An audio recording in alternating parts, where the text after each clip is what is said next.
বনানীতে দুই বিশ্ববিদ্যালয় শিক্ষার্থী ধর্ষণ মামলার আসামি সাফাত আহমেদ ও সাদমান শাকিবকে গ্রেপ্তার করা হয়েছে।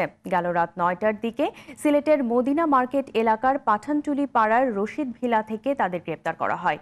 গণমাধ্যমকে তথ্য জানান পুলিশের আইজি শহীদুল হক। এদিকে সিলেট মহানগর পুলিশের অতিরিক্ত উপকমিশনার জেদান আল মুসা জানান, গোয়েন্দা তথ্যের ভিত্তিতে ঢাকা মহানগর পুলিশের একটি দল ও সিলেট জেলা পুলিশ যৌথভাবে এই অভিযান পরিচালনা করে। গ্রেপ্তারের পর আসামিদের সরাসরি ঢাকায় নিয়ে আসা হয়।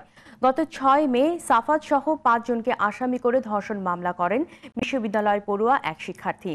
জন্মদিনের পার্টিতে ডেকে নিয়ে ওই মামলার বাদী সহ দুই তরুণীকে হোটেল কক্ষে আটকে রেখে ধর্ষণ করা হয় বলে অভিযোগপত্রে উল্লেখ করা হয়। মামলা নিতে ৪৮ ঘন্টা দেরি এবং আসামি গ্রেপ্তারে পুলিশের গড়িমসির বিরুদ্ধে সামাজিক যোগাযোগ মাধ্যম সহ দেশব্যাপী প্রতিবাদ বিক্ষোভ চলে গেল কয়েকদিন। চাপের মুখে অবশেষে গ্রেপ্তার করা হলেও প্রধান দুই অভিযুক্তকে।